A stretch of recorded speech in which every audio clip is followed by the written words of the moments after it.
If I was to ask you, what do CEOs view as the most crucial factor for business success, what would you say? Some of you might think business rigor, perhaps vision, maybe even manager discipline. But you'd be mistaken. According to a study by IBM, the number one factor identified for business success, believe it or not, is creativity. But we have a problem.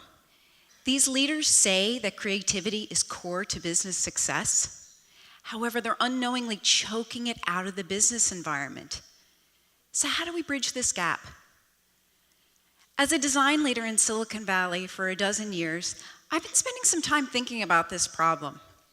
And I believe we have a fundamental misunderstanding of creativity.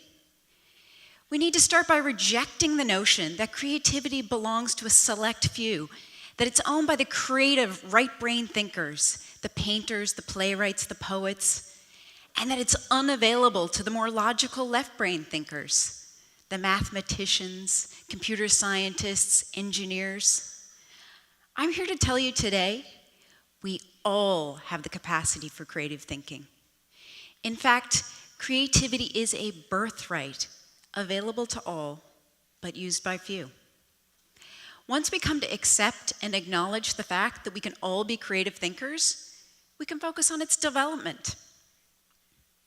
So how do we ignite creativity? The answer is in our past. Picasso once said, "Every child is an artist. The problem is staying an artist when you grow up." I'd like to invite you all to take a moment, step back to your childhood. We questioned the world. We were curious about everything, and we were naturally observant. Did you know the average preschooler asks 100 questions a day? We can draw a lot of inspiration about creativity from our childhood. It starts by opening our minds, looking for new possibilities, and challenging the status quo. Just like parents foster creativity in their children, we must do the same in the workplace. So how do we change? I'd like to share three strategies I believe everyone in this room can use to bring creativity to their workplace. Let's start by talking about environments. Environments are the foundation for creative thinking. If you look at most business environments today, this is what they look like. Not very inspiring. Boring, bland rows of cubes, equally boring and uninspiring meeting rooms. And the tools that we use, generic computers, lined notebooks, black pens. One of the core aspects of creative thinking is ideation, exploring a variety of ideas, collaborating. And these kinds of spaces and tools just don't foster that behavior. But think back to your childhood. These are the kinds of spaces you worked and played in. A variety of different locations for different kinds of activities. Bold, bright, colorful, energetic. And the tools we used? Blank paper, colored pencils, pens, paint, markers. Everything we needed for imagination and creation. The good news? Companies are catching on, and they're recognizing the importance of the environment. Microsoft, Google, Lego, just to name a few, are investing in spaces like these. They're getting the importance of creating a variety of spaces for employees. At Citrix, where I work, we opened a design collaboration space inspired by the design school at Stanford. It's 2,000 square feet of wide open space filled with whiteboards, tables, stools. It's easily configurable, so you can create any kind of unique working environment. Creative supplies are everywhere at your fingertips. The room is available at all times, designed for spontaneous collaboration. A radical change happened when we opened this space. It was pretty incredible. Instead of preaching about the merits of collaboration and ideation, we started seeing it happen real time every day. And even better, employees are telling us they love this new way of working, and they are coming up with better ideas that are impacting our products. Environment is the foundation for creative thinking. A second way that we can all ignite creativity in our workplace is through experiments. But the problem we have is we are so laser focused on execution, on process, on efficiency, that we're missing the opportunity for innovation. We create cultures where we are afraid to fail. And as a result, we do the same thing again and again and again because it's what we know and it feels safe. But we aren't able to innovate by repeating the same thing. We get trapped in this cycle of micro improvements, of incrementalism, and missing out on that great opportunity for creative innovation. Go back to your childhood. There was no one way to build a tower of blocks, or to make a fantastic creation from Play-Doh, to build a snowman after a snowfall. And if we failed, it was okay. It was part of the process. We need to bring this mindset back to the workplace. Thomas Edison made 1,000 unsuccessful attempts before inventing the light bulb, but he saw this as part of the process. He said the light bulb was an invention with 1,000 steps. We need to embrace this mindset of experimenting. We need to learn to fail fast and fail early. We need to take our ideas and improve them and iterate them. This is how ideas go from good to spectacular.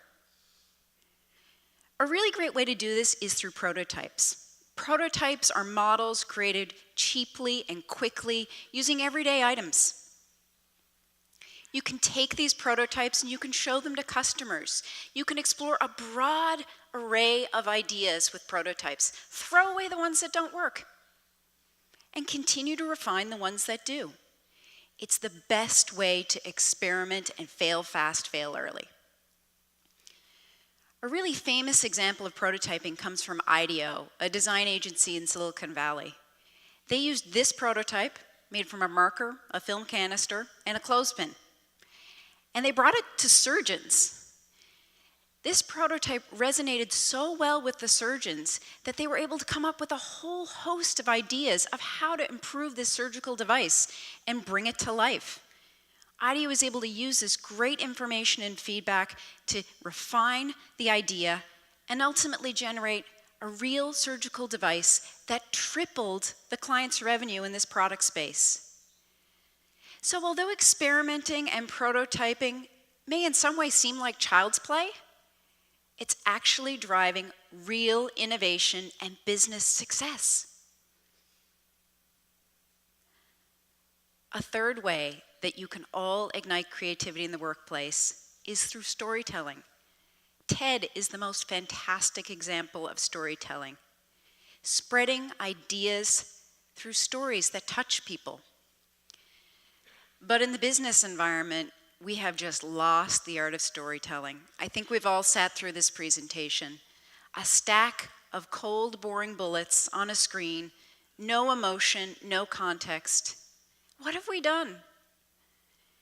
Stories have the ability to inspire and persuade, like these kinds of presentations never will. Like facts, reports, and charts just can't. Rewind to childhood when we were all natural storytellers. We told stories through role play. We empathized with our characters and captured the hearts, minds, and imagination of our audience. We need to bring this back to the work environment. Stories have a really powerful ability to package information, context, and emotion. There are a few things that I believe make stories really, really successful.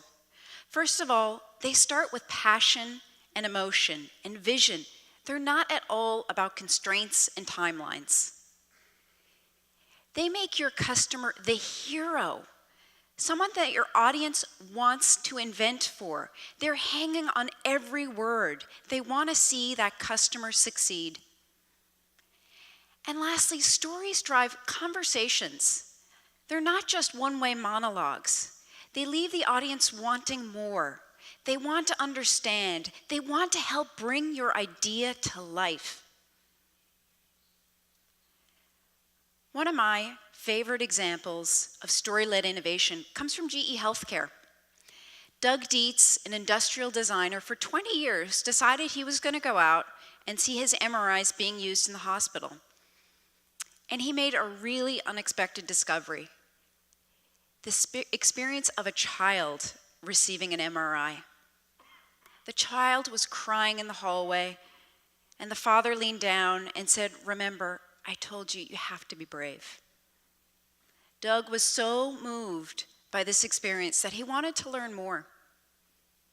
He discovered that many children have to be sedated because this experience of an MRI is so terrifying. This increased risk, cost, and stress on the family and the child. Doug was so determined to solve this problem, he went back to GE Healthcare and told this story. A group of people were so inspired that they wanted to work with him. They wanted to change the ending of this story. And the result is pretty incredible. They developed the Adventure series of scanners.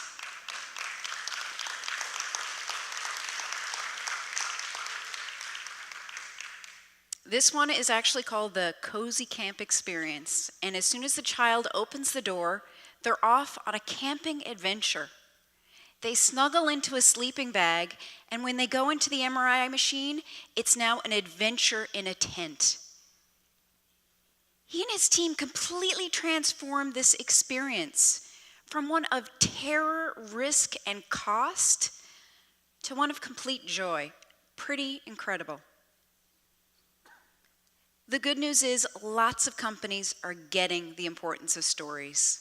These are pictures from my workplace. People are telling stories with their ideas, using prototypes, and bringing them to life.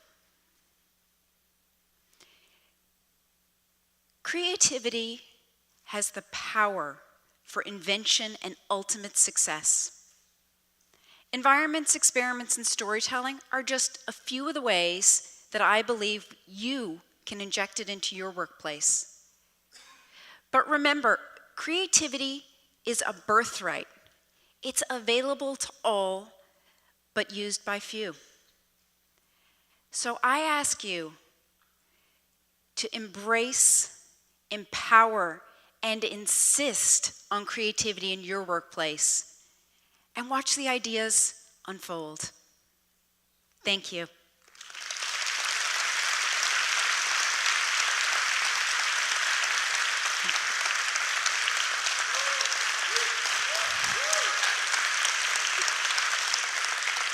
Thank you.